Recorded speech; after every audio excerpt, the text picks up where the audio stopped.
이제 여기 성경 구절을 근거해서 이제 볼 수 있거든요.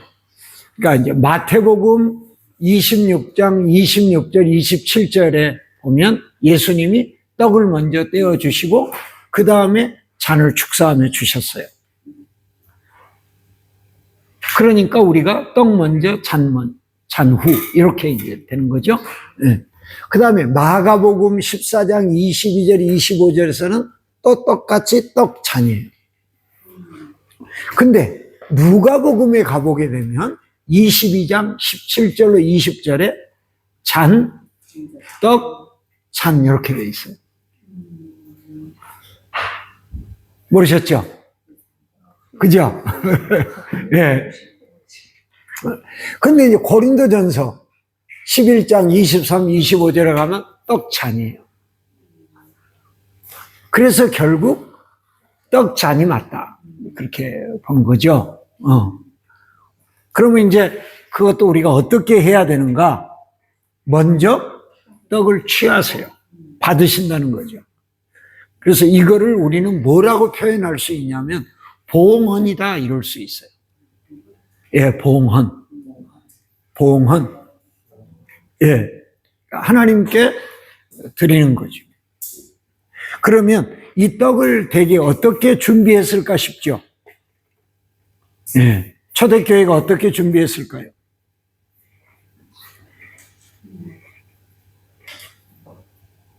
사도들이 만들었을까요? 아니면 회중들이 멀 때 가지고 왔을까요? 가지고 왔다고 보는 거예요. 예. 예, 가지고 왔다고 보는 거예요. 우리도 지금 교회에서 뭐 자기 자녀들 뭐 결혼식에 교인들이 와줘서 고맙다고 주일날 떡 돌리기도 하죠. 또 부모님이 돌아가셨을 때 또 교인들이 와서 위로해주고 이렇게 조문하고 이랬다고 또 감사하다고 떡 돌리기도 하죠. 그잖아요. 예. 그러면 그렇게 만들어 온다는 거죠.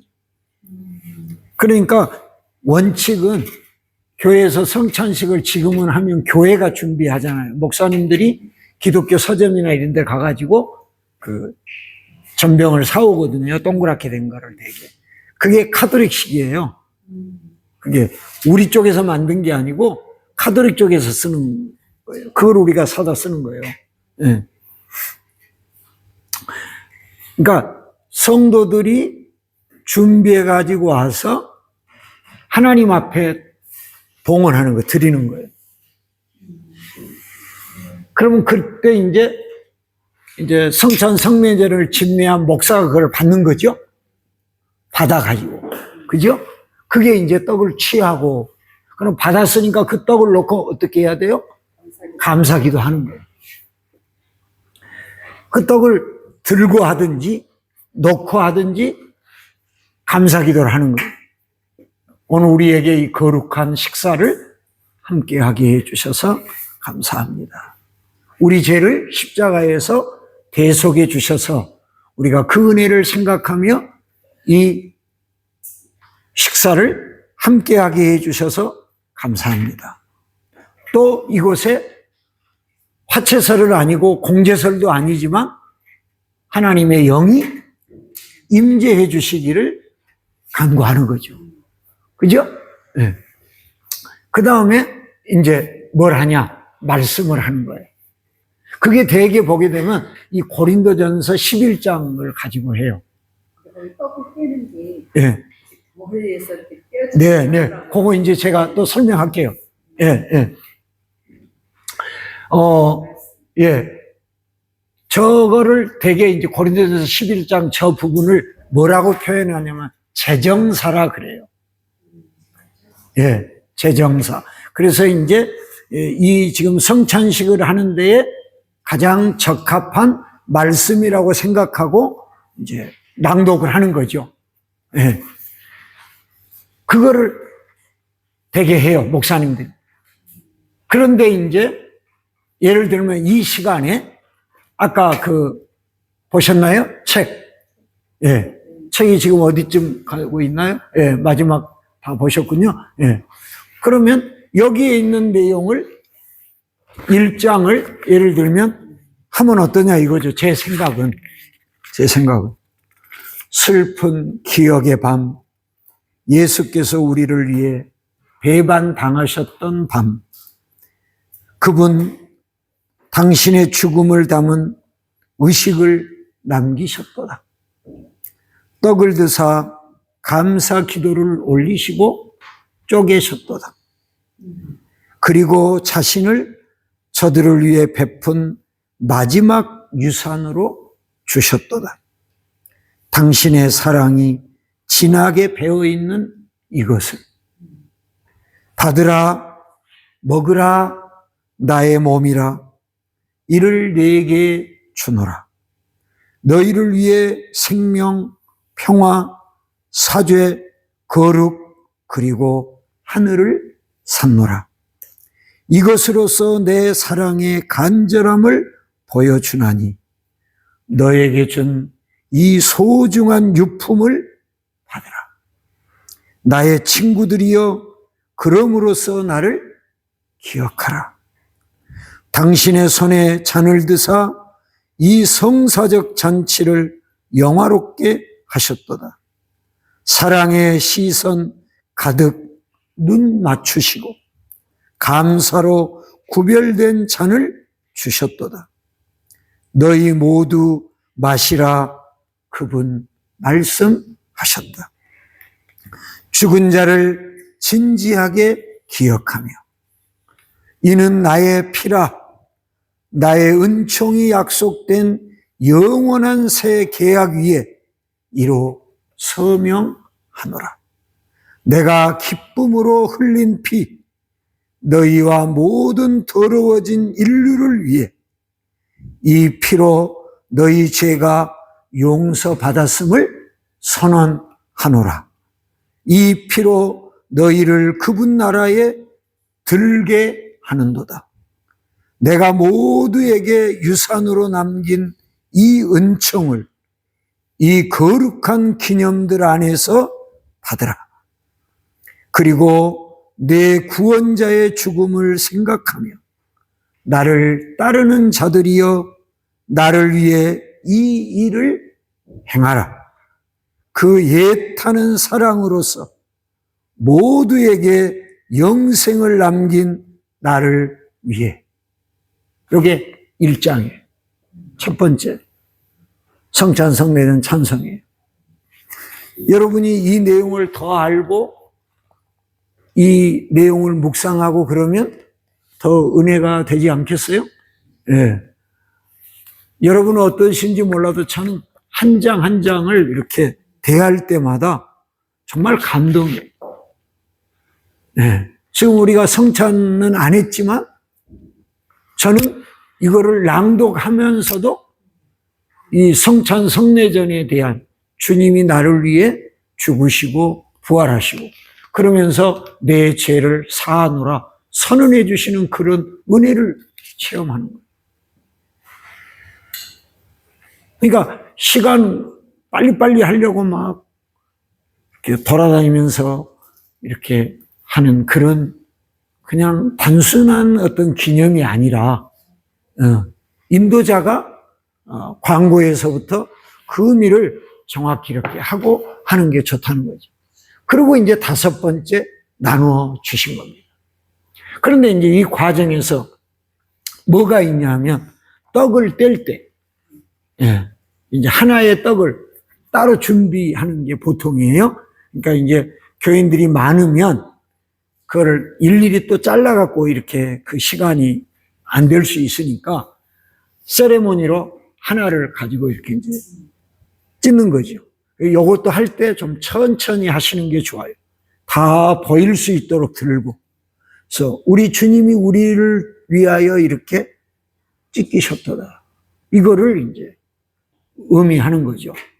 그래 놓고 이제 나누어져 있는 떡을 이렇게 하기도 하고요. 그러나 이제 보편적으로 100명 미만일 경우는 인도자인 목사님이 조금씩 이렇게 떼주는 것도 좋아요. 그러니까 주로 이제 우리가 전통적인 방법은 성찬 위원들이 있어가지고 성도들은 앉아있고 들고 다니면서 이렇게 떡 돌아가면 그 다음에 또 잔 돌아가고 이러고 그냥 끝나잖아요. 예, 그렇게 하는 게 아니고 떡을 먼저 이렇게 해서 하고 그리고 이제 떡을 먼저 떼주는 거죠. 그러면 이제 그걸 받고 들어가서 또 기도하고 있는 거에 다 인원이 한 100여 명 갖춰야 되면 좀 기다리는 게 필요해요. 그 다음에 이제 또 잔은 하는 게 중요한 거죠. 그냥 와서 떡 넣고 잔 이렇게 홀짝 마셔버리고 그냥 들어가면 시간은 단축되겠지만 그거는 이제 좀 이런 순서에 따라서 하기도 좀 그렇고 감동적인 측면에서도 좀 덜하게 되니까 그렇게 하고 아니면 또 이렇게 할 수도 있어요. 그 세레모니 했던 그 떡을 있잖아요. 이렇게 놓는 거예요. 성찬 상에다 이렇게 올려놓고 본인이 알아서 떼먹는 거예요. 본인이 알아서. 예. 그러니까 이제 시간이 좀 더 걸리겠죠? 예. 기다려주는 거예요. 많이 먹고 작기는 잘하겠지. 내가 학교 있으면 많이 먹고 작기는 잘하겠지. 그렇죠. 예. 근데 이제 목회자가 떼주면 적절하게 이게 하나였다면 이게 반쪽 가지고 또 이제 4분의 1쪽을 또 만들어서 요 4분의 1쪽 갖고 100명이면 25명을 줄 걸 생각하고 이렇게 떼주면 나중에 남을 필요도 없잖아요. 그죠? 예. 그죠?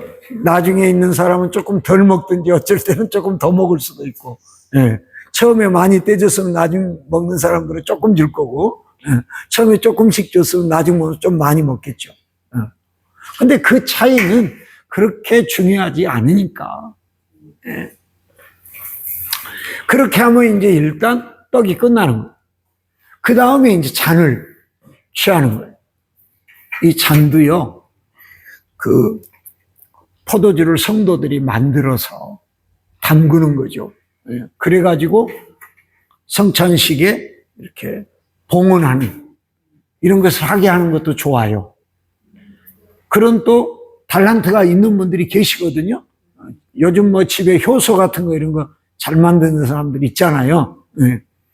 근데 제 주변에서 이렇게 목사님들하고 이야기를 해보니까 정말 좋은 포도주를 이렇게 담궈 보려면 껍질만 해가지고 하는 게 제일 좋더라는 말이 있어요. 알맹이는 빼버리고 껍질만. 그 의미는 뭐예요? 아니 이제 그거는 의미는 아니고 가장 포도주가 아주 잘 이렇게 나온다는 거죠. 그러니까 알맹이까지 넣으면 그 이제 이렇게 뭐라 그럴까 그게 이제 분해되면서 조금 이렇게 흐려지기도 하고 그러잖아요. 근데 이제 껍질만 넣으면 그 이제 진한 보라색만 거기서 나오면서 이렇게 되니까 포도주도 그렇게 진하지도 않고 좋다. 뭐 그렇게 이제 주장하는 분도 있어요. 예. 그러니까 그런 뭐 좀 섬기실 분들이 계시면 1년에 우리가 몇 차례 한다 그러면 몇 분이 좀 준비해서 잘 담궈놨다가 성찬식 때 가지고 그분이 나와서 강단에 봉헌하는 거죠. 그때 이제 목사님이 그걸 받으시는 거죠. 그걸 이제 취하는 거예요. 그러면 이제 그거를 받아서 놓고 감사 기도를 하는 거죠. 그리고 이제 또 똑같이 말씀을 하시는 거죠. 네. 그래서 이번에는 아까 1장 했다면 2장을 또 해도 되잖아요. 그죠? 아니면 그게 너무 길고 복잡해서 잘 이해를 못할 것 같다면 1장을 한 번 더 해서 더 1장의 내용이 확실하게 깨닫게 해주는 것도 좋죠. 그죠? 그러니까 그거는 이제 목회자가 그때에 따라서 이렇게 하면 어떨까 싶어요. 그리고 이제, 나눠주시는데 이때에도 이제 한 잔에다가 주전자에 담아서 이렇게 이제 따르는 이런 세레모니를 하고 이제 각자 잔에다 이렇게 준비해 놓은 거를 전달하든 나와서 마시든 그렇게 이제 하면 되는 거죠. 근데 이제 줄 때는 오른손 왼손을 위에 놓고 오른손을 밑에 놓게 하는 게 좋아요. 그러면 이렇게 이제 받잖아요. 목사님 이후에도 올리잖아요. 그죠?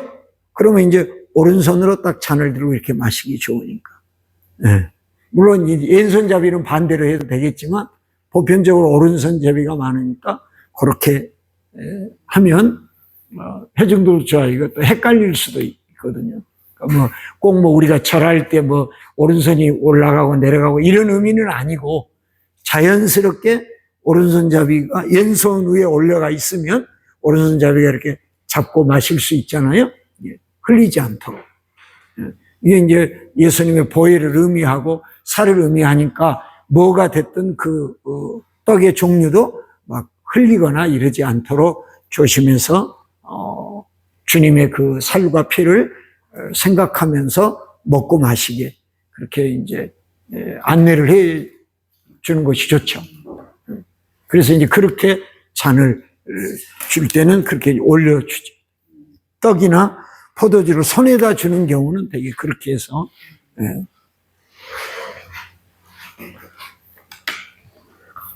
그러면 우리가 기존에 그냥 와서 이렇게 하는 것보다는 분병 분잔 의원들이 이렇게 갖고 다니면서 주는 것보다는 더 의미를 깨달을 수 있겠죠? 예. 그리고 다양한 방법들이 있었어요. 이제 중세에는 이걸 이제 굉장히 그 신비한 예식으로 생각했기 때문에 이 떡을 먹거나 포도주를 마시면 예수님의 살이고 피니까 모든 내 병이 고쳐질 거라고 확신한 거예요. 그래서 가족 중에 누가 아파서 오늘 교회를 미사를 못 왔다. 그러면 그걸 먹는 척하고 숨겨가지고 가서 이제 집에 가서 이렇게 환자에게 주는 이런 경우도 생겨가지고 사제들이 그런 거를 못하게 하기 위해서 입에다가 넣어주고 그리고 환자들은 사제가 출장을 가는 거죠. 그렇게까지도 하던 때도 있었어요. 그러니까 우리가 이거를 우상화하라, 이거 아니면 안 된다, 이게 아니라 예수님이 하셨고 하라고 하셨고 초대교회가 했고 그랬으니 오늘 우리가 딱 두 개밖에 없는 성례전 이건 우리가 더 의미 있게 그 중요성에 맞게 해야 되지 않겠냐 하는 거죠. 예. 고린도전서 11장을 보면 예. 이제 쭉 그 성례전 말씀이 나오면서 27절에 가면요. 그러면 너희들이 주의 떡이나 잔을 합당하지 않고 먹고 마시는 자는 주의 몸과 피에 대하여 죄를 짓는 것입니다. 그러면서 사람 자기를 살핀 후에 그 후에야 이 떡을 먹고 이 잔을 마실지니 주의 몸을 분별하지 못하고 먹고 마시는 자는 자기의 죄를 먹고 마시는 것입니다. 그러므로 너희 중에 약한 자와 병든 자가 많고 잠자는 자도 적지 아니하니 우리가 우리를 살폈으면 판단을 받지 아니하려니와 이렇게 말씀이 있지 않습니까? 네. 이게 이제 그 부분을 좀 설명을 해주셨으면 좋겠어요. 왜냐하면 왜 성찬을 하시고 그 다음에 지금 이 말씀이 나오시는 건지 연결해서 이렇게 좀 해주시면 안 될까요? 네, 그러니까 이제 보통 성찬식이 있으면 목사님들이 그래서 자기를 살피고 근신하고 회개하고 참여하라 그러잖아요. 그게 이제 이 말씀의 근거에 사는 거거든요. 그러면 정말로 이제 그 우리가 여기도 보면 기념하라 그냥 임재하신다 이렇게 만약에 이제 기념하는 거면 사실 이 말씀이 해당이 안 되잖아요. 그죠? 임재하시기 때문에 네. 내가 그거를 잘못 했을 때는 이게 지금 이런 일이 실제로 있다는 말씀이신 거죠. 그러니까 우리가 교회를 나와도 다 성결한 삶을 추구한 게 아니잖아요. 그죠? 예. 목회자들이라고 해서도 다 항상 성결을 추구하는 게 아니잖아요. 그래서 결국은 교회 와서만 이런 은혜를 사모할 게 아니라 삶의 현장에서도 거룩한 삶을 살아야 된다는 거죠. 예. 그래서 제가 여러분하고 공부하기 시작하면서 로마서 12장 1절 말씀을 나눴었죠. 그죠? 그게 뭐였죠? 예. 그러니까 거룩한 산 제물이 되라는 거거든요. 하나님이 기뻐하시는 거룩한 산 제물이 되라는 거예요. 그게 11장까지가 뭐냐면 구원의 교리예요. 이신득이, 이신칭의. 예. 믿음으로 구원 얻고 믿음으로 의롭다함을 여긴 내용이 11장까지예요. 그러면 이제 12장부터가 믿음으로 구원 얻은 사람은 어떻게 살아야 되는 건데 그 첫 번째 절, 첫 번째 장, 첫 번째 절, 12장 1절이 예, 하나님이 기뻐하시는 거룩한 산 제물로 드리라. 이는 너희가 드릴 영적 예배니라 그랬거든요. 그러니까 이것은 삶의 현장에서 우리가 하나님이 기뻐하시는 거룩한 삶을 살아야 된다는 거죠. 우리 몸을 죽여가지고 구약시대처럼 제물로 불태우라는 게 아니고 삶의 현장에서 너희가 성결한 삶, 거룩을 추구하라는 거거든요. 그러니까 다 연결되는 거예요. 그러니까 이런 기회를 통해서 우리가 또 한 번 자기를 성찰하고 근신하고 회개하게 되면 그게 은혜죠. 그게 복이고. 예. 그러니까 우리가 잘못하게 되면 나 또 회개하면 돼. 그러니까 아무렇게나 내가 다 살아도 돼. 회개하면 되니까. 그게 이제 구원파거든요. 그리고 구원파는 거기다가 한술 더 뜨는 게 뭐냐면 예수님 처음 영접할 때 한 번 회개했으면 그게 나의 과거, 현재, 미래의 죄를 다 용서했기 때문에 다시는 회개할 필요가 없다고 주장하는 거거든요. 근데 우리는 예수님을 주인으로 영접했어도 순간순간 내가 주인이 돼가지고 할 때가 많잖아요. 아까도 수박 먹으면서 잠깐 말씀드렸는데 제가 이렇게 두드러기가 났어요. 지난 월요일부터. 이 학생들 한 5명 갈 줄 알았는데 24명이 필리핀을 함께 가니까 이게 만약에 이게 무슨 사고가 일어난다든지 이러면 큰 문제가 될 수 있잖아요. 뭐 이제 그런 생각이 드는 거예요. 그래서 악몽도 꾸고, 예. 거기다가 이제 얘들이 처음에 간다고 했던 그 4명은 60만 원을 냈는데 그것 갖고 비행기표하고 보험까지 가입이 됐거든요.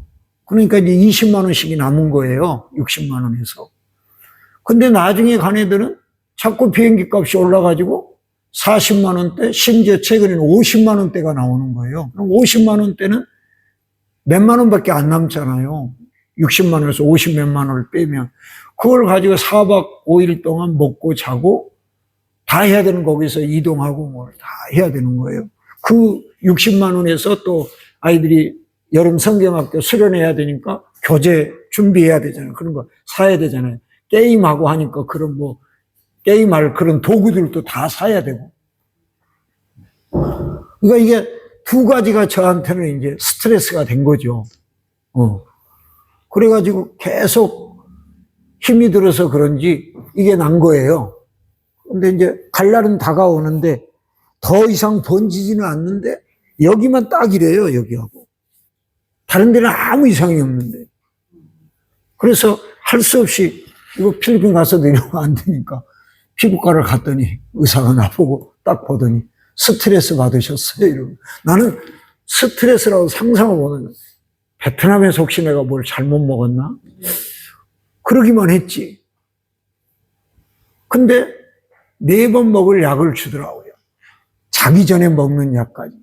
이게 이제 알러지 약이기 때문에 졸릴 수 있다고. 운전할 때 조심해야 된다고. 그런데도 잠이 안 오는 거예요. 지침 전에 먹을 약까지 먹었는데도. 네. 오늘 또 제가 12시 반까지는 여기 도착하려고 그랬는데 좀 늦은 게 뭐 갈는 거 이거저거 사고 준비하고 이제 또 제가 해야 될 게 있잖아요. 학생들도 하지만 저는 또 한 주 남아서 또 필리핀 학교에 가서 강의도 해야 되고 필리핀 목회자들 세미나도 하고 그러고 와야 되거든요. 학생들만 먼저 보내고. 그래서 그걸 준비하다 보니까 시간이 막 서둘렀는데도 좀 늦게 온 거예요. 물론 이제 수업 시간 전에는 왔지만. 이러면서도 때로는 이거는 이제 하지 말아야 되겠다. 학생들 데리고 가는 거는 가지 말아야 되겠다. 이런 생각도 드는 거예요, 순간. 그런데 또 한편으로는 기도하면 이런 생각이 드는 거예요. 네가 언제까지 할 건데? 이 아이들이 선교사가 나올 수도 있잖아요. 이 24명 중에서. 그잖아요. 너 이제 몇 년 안 남았는데 이 아이들이 네 뒤를 위해서 더 잘할 건데 너 그거 하는 거 그거 힘들냐? 네. 그러니까 우리가 그런 생각을 갖게 되면 우리가 성결한 삶을 살게 되는 거죠. 그런데 그걸 하다가 어제 이제 이 학생들, 학부 애들 대표가 있는데 어제 내가 통화할 일이 있어서 12시 한 5분 전에 전화를 했더니 지금 교회 수련회 예배 중입니다. 끝나면 전화 드릴게요. 그러고 문자를 보내놓고 아직까지 전화를 안 줘.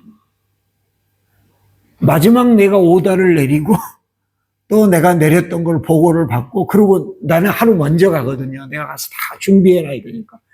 이게 24명, 나까지 25명이 일단 먹고 자야 되잖아요. 그리고 저녁에는 거기 현지 어린이들과 학생들까지 막 먹으면 한 150명이 세 끼를 먹어야 되거든요. 그러니까 이거를 다 신경 써서 이제 해야 되는데 안 되는 거예요, 전화가. 아직까지 전화가 안 온 거예요. 그러면은 내가 막 화가 나는 거죠. 성격이 급하거든요. 네. 현지는 현지대로 자기네들에 내가 돈을 주는 게 아니잖아요. 성교비를 주는 게 아니고 그 아이들 교육만 시키고 오는 거잖아요. 그러니까 그런지 내 말을 잘 안 듣는 거예요. 내가 그들 사역비를 주는 사람도 아니고.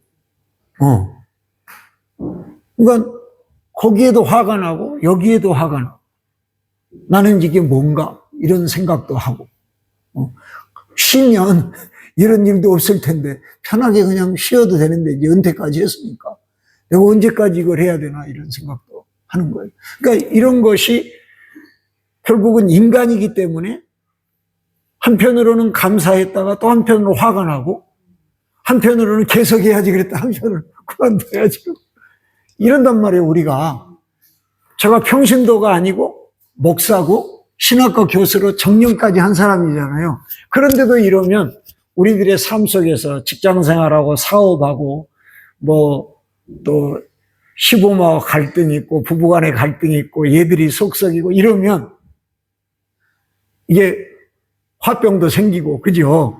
그러면 욕도 나오고 그죠? 예. 별의별 생각도 나오고 그러잖아요, 사람이.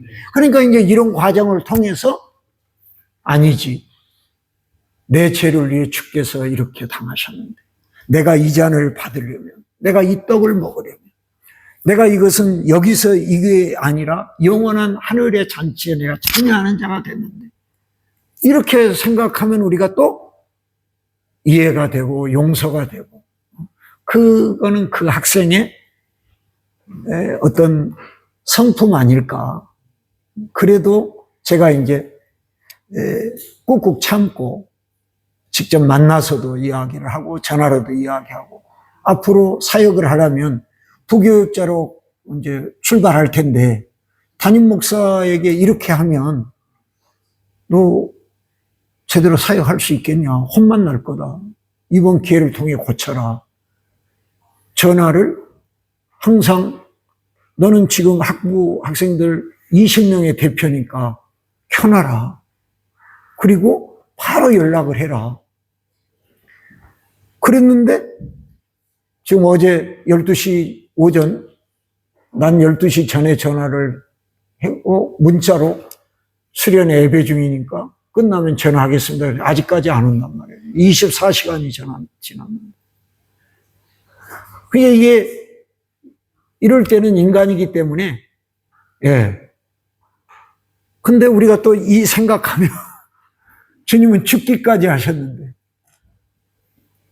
제가 학생들 데리고 가면 첫날 뭐 하냐면요.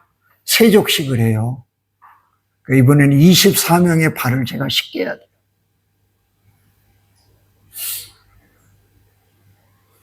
그래서 나눠서 하세요. 나눠서 하십시오. 그럼 학생들 대표가 학생들 하라 그럴까요? 목회자는 저 혼자예요. 목사님이 이렇게 오늘 불러주시고 예. 서로 하라고? 그렇게 나누면 좋을 것 같아요. 혼자 하시면 너무 시간 많이 들 뿐만 아니라 너무 지치실 것 같아요. 근데 이제 내가 그 아이들에게 자기소개서를 보내라 그랬어요.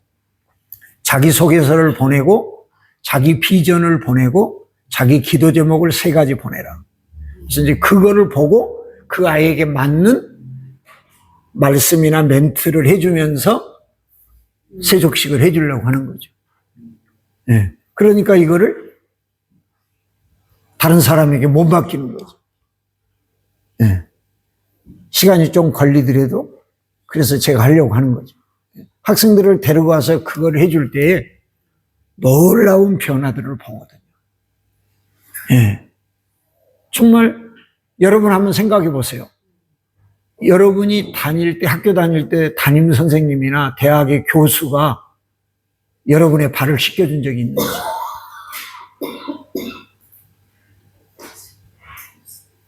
그래서 저는 예수님이 제자들을 씻겨주셨기 때문에 그렇게 하고 있고요. 또 어느 날 생각해 보니까 내가 석사 3개, 박사 2개 하려고 하니까 학부까지 하면 도대체 공부를 몇 년 한 거예요. 그런데 교수님한테 밥 한 끼 얻어먹은 적이 없더라고.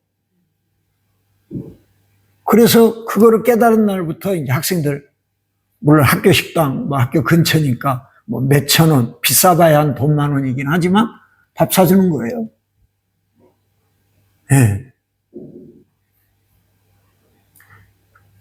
나는 별거 아닌데 그 아이들에게는 큰 추억이 될 수 있겠더라고, 그게. 그 밥 한 그릇이. 네. 내 연구실에 오면 중국 차를 따라주는 거는 그거는 누구나 다 알고 있고요. 제 강의를 들으면. 그래서 제 연구실 문은 항상 열려 있었어요. 제가 이제 정말 피곤해갖고, 이제, 라꾸라꾸 침대가 연구실에 있었는데, 거기 잘 때는 그때는 할 수 없이 이제 닫아놓고, 그 위에는 항상 열어놓으면 학생들이 와서, 그리고 저는 항상 시간표를 문에 붙여놔요. 그러면, 문 닫혀 있고, 시간이 지금 강의 시간이면 교수님 언제 오겠구나. 그러면 그 시간에 맞춰 또 올 수 있잖아요, 방문은. 그런데 이제 제 이야기를 너무 많이 해서 죄송한데, 우리가 목사래도 이렇게 부정적인 생각을 하고, 부정적인 표현을 하고, 부정적인 행동을 할 수도 있다는 거죠. 그래서 이 성찬을 할 때마다 이런, 그래서 단순히 그냥 먹고, 그리고 그 고린도 교회에도 이제 먹는 거 문제로 심각한 다툼도 있었어요. 아시죠? 예. 그래서 이제 그런 표현을 또 한 겁니다. 그러나 이제 전체적으로 봤을 때 오늘 우리에게 적용할 점은 뭐냐? 너희가 성찬을 받는 자격을 얻었다고? 그러면 하나님의 거룩한 백성이 된 거예요. 그 삶으로 현장에서 이어져야 하는 거예요. 여기에 적합한 말씀인 거죠. 네. 또요. 네. 그래서 이제 좀 여러분 오늘부터 좀 다음 주 한 주간까지 좀 기도해 주세요. 제가 좀 잘 감당하도록. 그 다음에 이제 이 부분도 좀 있는데요. 성찬식을 하고 성물이 남을 때 그걸 어떻게 할 거냐. 근데 사실은 이거는 이제 화채설일 경우에 또는 공제설일 경우에는 이게 필요한데 우리처럼 영적 임재설이나 기념설이나 이러면 사실은 이게 필요 없거든요. 그런데도 이제 감리교회에서는 뭘 만들었냐면 감실이라는 걸 만들었어요. 감실. 그러니까 이것을 일시적으로 보관하는 그런 장소를 교회 안에다 해놓고 보관하기도 했거든요. 이거를 이제 남으면 묻기도 했어요, 땅에다. 그러면 이제 벌레가 낄 수도 있잖아요. 그러니까 그것도 또 안 되겠다. 그리고 이제 남으면 또 사제들이 먹었어요. 그러니까 이게 또 사제들이 술 먹는 날로 오해를 한 거야. 그래가지고 포도주를 많이 만들어 놓고 많이 남잖아요. 그러니까 많이 만들었으니까. 그거 처먹고 빨개벗고 돌아다니고. 그런 게 문헌에 있어요. 네. 이런 문제가 발생하기도 한 거죠.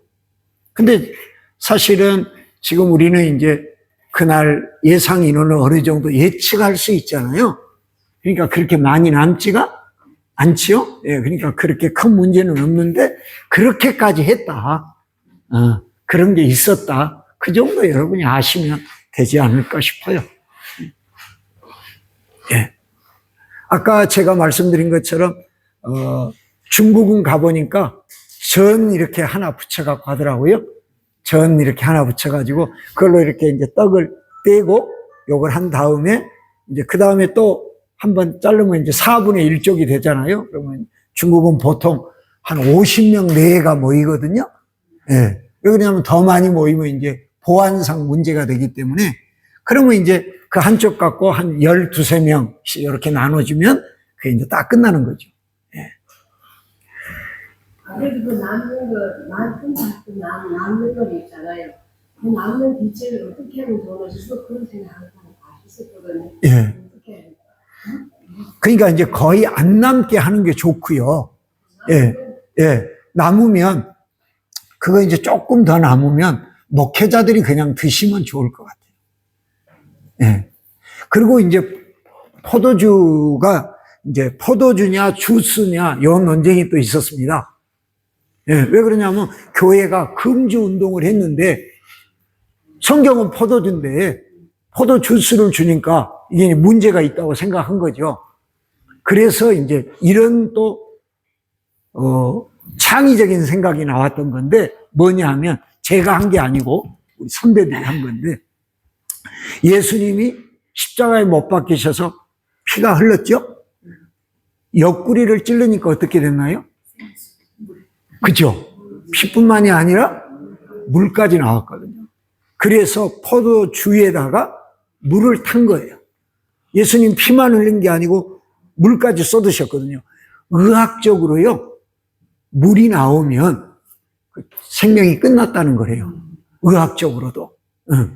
그래서 포도주에다가 물을 타면 알코올 성분이 희석이 되고 사라지게 되니까 그렇게 하는 게 좋겠다. 그러니까 가장 성경적인 의미를 드러내면서 성경적으로 어떻게 하면 좋을 것인가 이런 거를 대단히 많이 노력한 거죠. 예. 그렇게 하시면 되겠죠? 네. 예.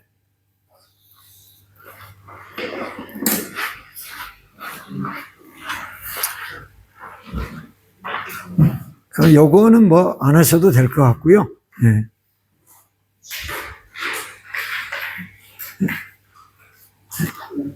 그 아까 제가 말씀드린 그 세족식에 대해서만 제가 한 5분 정도만 말씀드리고 마치도록 하겠습니다. 예수님이 제자들의 발을 씻기셨잖아요. 예수님은 그걸 하라고 하셨을까요? 하라는 말씀 안 하셨을까요? 하라는 말씀 안 하셨을 것 같아요. 하셨어요. 하셨어요. 예. 근데 천주교는 7가지나 성례전으로 하면서도 세족식은 안 받아들인 거예요. 우리는 2개, 세례 성천. 그래서 저에게 누가 만약에 뭘 하나 더 기독교가, 천주교는 7개나 되니까 성례전으로 추가했으면 좋겠습니까? 예배학자로서. 그런다면 저는 세족식을 넣었으면 좋겠습니다. 그렇게 말하고 싶어요. 미션 스쿨에서 입학식이나 졸업식 때 교장 선생님을 비롯해서 선생님들이 제자들의 발을 씻겨준다는 소식을 뉴스를 통해서 여러분 보셨을 거예요. 일반 고등학교는 졸업할 때 막 밀가루 뿌리고 막 교복 찢고 막 이렇게 난리를 치는데 미션 스쿨에서는 선생님들이 제자들의 발을 씻겨준다. 이래서 TV에 뉴스로도 나온 적이 있죠. 아까도 제가 말씀드린 것처럼 저는 학생들하고 이렇게 선교지에 가면 제자들의 발을 처음 순서에 씻겨주거든요. 근데 정말 놀라운 은혜가 임해요. 예. 그거는 안 해보면 몰라요. 그래서 교회에서는 성례자는 아닐지라도 여러분이 목회하실 때 뭐 성경학교라든지 중고등부 수련회라든지 아니면 교인들 수련회라든지 이럴 때라도 한 번씩 하시면 어떻겠나 싶어요. 그래서 목사님이 교인들이 그렇게 많지 않으면 다 일일이 해드리는 게 좋고요. 만약에 교인들이 너무 많으면 목사님은 장로님들을 시켜드리고 장로님들은 뭐 집사님들을 시켜드리고 이런 식으로 하면 어떻겠나 싶고요. 이거를 교회에서도 했으면 좋겠는데 너 어떻게 물을 떠다가 그 많은 인원을 일일이 발을 씻겨주고 그 물바다가 되고 이러지 않겠어요? 네. 그래서 하나님이 제게 주신, 요거는 제게 깨닫게 하신 번뜩인 아이디어인데 물티슈로 침례를 약식 세례로 하듯이 성찬식을 식사를 여기다가 하나 전병 하나 넣듯이 물티슈로 목사님이 다 못 해준다면 주로 가족들끼리 앉잖아요. 그러면 그 가정의 가장이 자기 가족들을 다 시켜준다든지 그렇게 해서 우리는 서로 섬겨야 합니다. 예수님이 섬김을 받으러 온 게 아니라 섬기러 오셨거든요. 제가 공부를 해보니까 내용하고 형식 두 가지가 중요해요. 어떤 사람들은 내용만 있으면 된다 이거예요. 어떤 사람은 너무 형식만 따져요. 근데 두 가지가 필요해요. 그러니까 마음으로도 우리가 겸손하게 서로 섬겨야 되지만 행위로도 그런 거를 통해서 섬길 필요가 있는 거죠. 그리고 교회에서도 여자 성도님들만 밥하고 설거지하는 게 아니라 남자 성도님들이 밥하고 설거지하는 것도 하셔야죠. 요즘 들어간다는 말을 제가 들었어요. 네. 시대가 바뀌었습니다, 지금. 네. 그러니까 우리가 주 안에서 어떻게 섬기는 목회를 해야 될까? 여러분이 섬기고 더 헌신하려고 신학을 하시는데 목회하다 보면 대접만 받으려고 하기 쉽거든요. 그래서 내가 대접 못 받은 것 같으면 섭섭하고 날 대접 잘해주는 사람은 이뻐 보이고 막 축복 기도도 더 하고 근데 목회자 물론 성도들이 섬기긴 하지만 목회자가 더 섬긴다고 이런 말을 들어야지 계속 섬김만 받으면 안 된다는 거죠. 그래서 세족식을 좀 적극적으로. 그래서 지난번에 세례 성례전, 오늘 성찬 성례전 두 성례전을 하면서 오늘 마지막으로 이렇게 말씀을 드렸습니다. 거기에 관한 자료들도 보면 많이 나와 있습니다. 세족식 때 어떤 찬송을 불러야 할 것인지 본문은 되게 이제 정해져 있지만 요한복음에 나와 있는 예수님의 행하신 거 그렇게 어렵지 않게 할 수 있습니다. 저는 학생들이 한번 어느 학기인가 야외 수업을 하자고 막 요청하더라고요. 그래서 우리 학교가 그 산 밑에 있잖아요. 그 계곡에 물이 흐르거든요. 그래서 거기 가서 세족식 한다면 내가 야외 수업 허락하겠다 그랬더니 교수가 진짜 하겠나 싶었는지 좋아요 그래갖고 한다고 그래요. 막 먹을 것도 사오고 막 그랬어요. 이제 팔각 정도 그 부분에 있고. 그래서 저 물가로 다 집합해. 그래가지고 한 사람씩 해줬는데요. 대부분이 자기 생애 처음으로 세족식을 경험했다. 대부분이 그래요. 예. 여러분도 한 번도 교회 목사님이나 이런 분들이 교회 구성원들이 여러분의 발을 씻겨준 적? 없어요. 예, 쉽지 않죠? 예, 해보세요. 예, 큰 은혜가 임할 겁니다. 예, 지금 제 아들, 큰 아들이 미국 가 있는데 이 아들이 학사장교로 가가지고 자기 소대원들에게 세족식을 해줬답니다. 이 아버지 영향을 받은 거죠. 예. 근데 세상에서는 주먹질하고 이렇게 온 아이들도 그거대에 아이들이 녹아버렸대요.